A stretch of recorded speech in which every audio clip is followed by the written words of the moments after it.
Here we're looking at the two types of motives.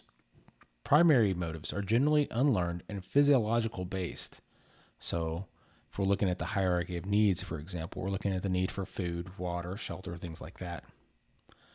Then we can look at secondary motives that have an impact on an individual in terms of individual interests and important elements in terms of work motivations. So we think about the need for achievement, association, enlightenment. So we can look at motivation in a different way. It's a provision for work opportunities where an individual, employee, or employees meet their individual needs while meeting goals of the organization.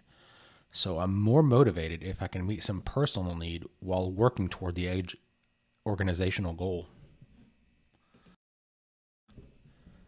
Here we see 4 different functions of motivation.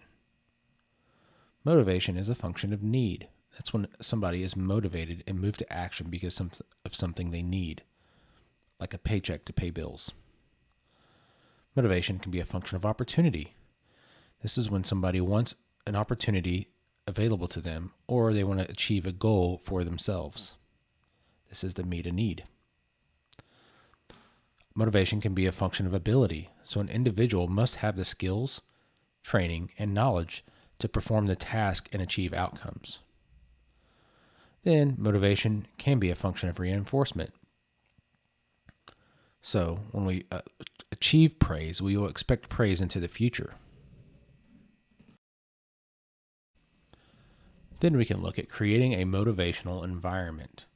And there's 3 basic characteristics to creating a positive motivational environment. First one is a shared view of organizational goals and contributions. So everybody understands and can work toward similar and common goals. The support of management is critical. Employees need to know and understand how and that management supports them in their efforts in the process and during the outcomes or for the outcomes. And finally, ensuring that employees feel worthwhile. This is personally and professionally. In the workforce, you're going to focus more on the professional feelings of being worthwhile, making sure that they understand they're an important part of the process and the outcome.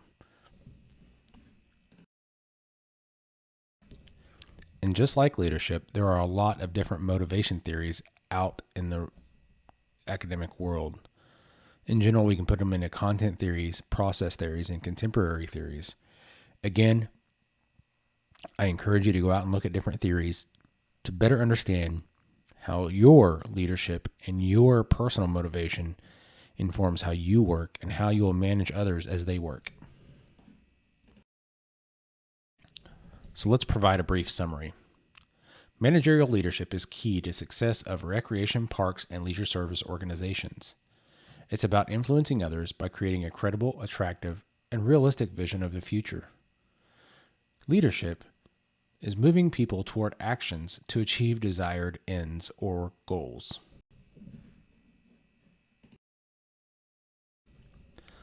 Vision is the power and efforts that go behind a forward process and a forward-thinking manager. It's fundamental to the work that managers do in recreation, park, and leisure services. And finally, we need to make sure that as managers, we are looking at empowering others, promoting quality programs and services, establishing learning opportunities for employees and our constituents, and we're operating in an ethical fashion. That concludes our presentation on leadership and motivation.